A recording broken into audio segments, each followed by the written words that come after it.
Welcome to the Town Hall Theater Stage. I am Zach Shivers, the box office manager, and I'm here today with Craig Maravich, the director of the Middlebury College and Town Hall Theater winter term musical, Guys and Dolls. Thanks so much for joining me, Craig. Hey, thanks for having me. It's good to be here. You know, Guys and Dolls, this is a classic Broadway musical. Premiered in 1950.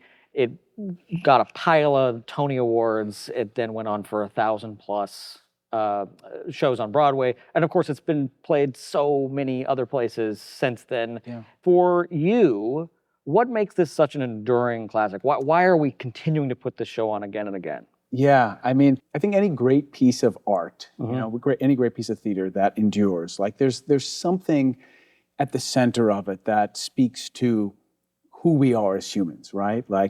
And I think in addition to this being such a vibrant and joyous show, it also taps into this theme of love and the ways in which love transforms us as humans, right? The way that love can just completely shift our world upside down, can change the way we think about ourselves, the way we see the world.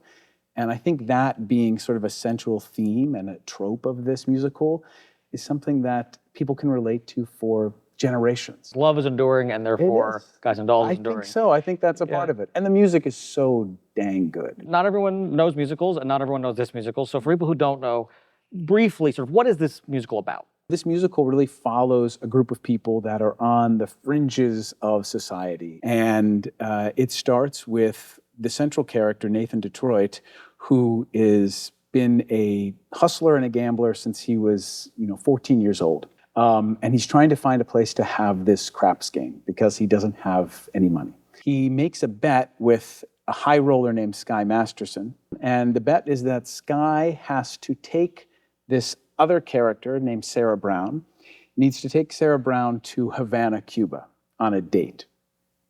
Sarah Brown is a pious missionary.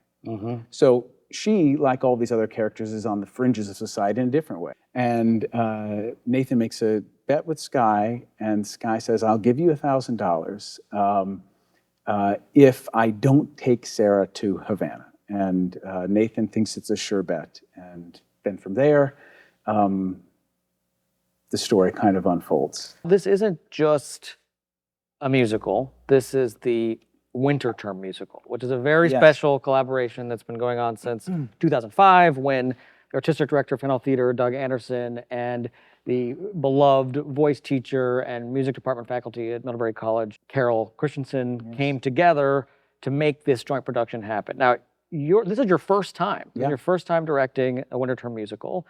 You are an actor, you're an acting teacher, you're also the program director of Beyond the Page at the college. How is all of that experience sort of informing your process? It's a great question. And there is such a great legacy to this show. And I think one really important thing to remember is that this is a class. And that's what makes it so unique. You get to take, and all of us as artists and educators get to be a part of a course that is making an artistic work. Many of the students have already been in vocal rehearsals with Carol Christensen, our music director, during the fall. So they've been working with Carol, and I've had a chance to come to some of those rehearsals. I've done a little bit of work with the cast, but they've been working primarily on music. And in this process, it's exciting because I've got a wonderful collaborator in Carol, and then Ronnie Romano, who's the pit conductor. So he's then working directly with the musicians in the pit.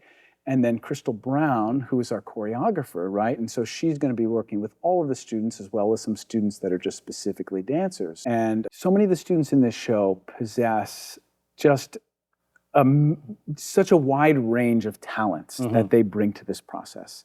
And we're setting up our stage in one where the orchestra can be seen. They're on the stage. We have many actors that also play instruments. So where there are opportunities for our actors to also shine and grow as musicians, we have actors that are also dancers. So you have actors that will be playing instruments on stage in addition to acting? Yes, exactly. Wow. So it's really driven by the students, by them as actors and musicians and storytellers, and not so much about what are the fancy ideas I can come up with or that our designers can come up with, but how can their work and the story really be the spectacle and the magic of it? So we've worked, and I've worked really hard to find ways to just sort of strip down the show. And our designer has been Mark Avancho, who's also works in the theater department, has been very helpful on that front, as well as Stefan here, just thinking about how can we strip things down so that the spectacle comes from the performance, from the actual performers and students themselves. When I think of Guys and Dolls, especially in the beginning, there's some pretty cynical ideas about love and some pretty sexist ideas about women. Tackling this play today, how are you navigating those themes and those conversations?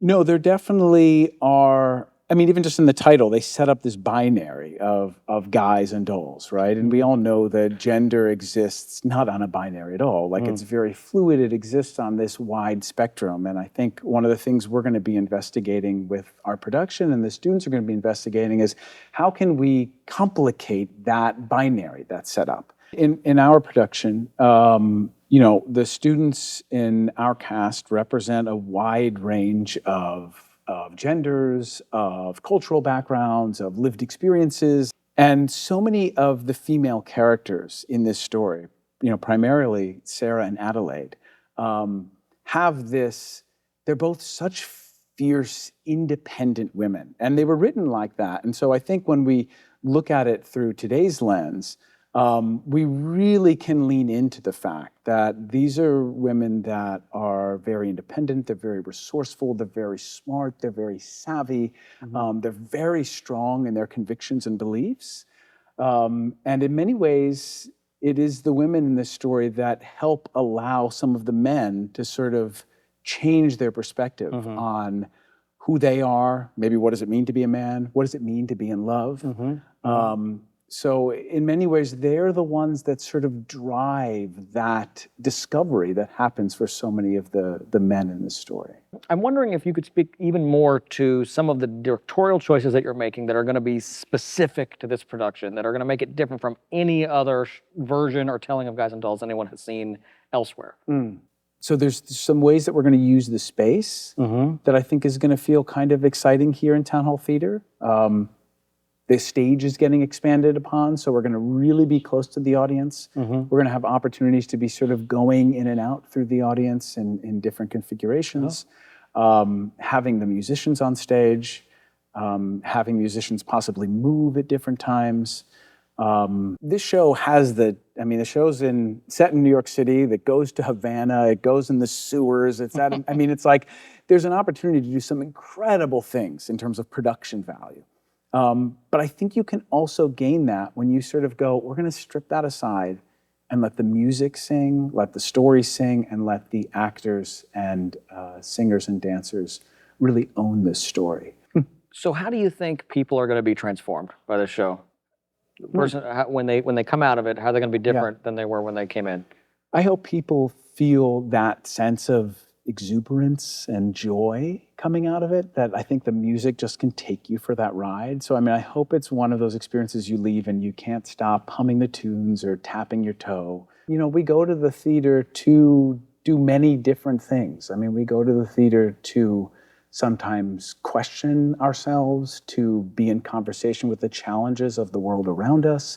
We go to the theater to cry, to fall in love again, right? To find joy again, to find hope. And I think this is one of those stories that people can leave feeling that sense of joy and hope and connection with one another. Yeah. It's pretty good. It's pretty good. Seems like a worthwhile venture. It never hurts to go to the theater for that. And come and just be entertained. Yes, exactly. And there's that element of entertainment. Yeah, of course. Yeah, absolutely. Thanks so much for joining me, Craig. Thanks, Zach. I really enjoyed it.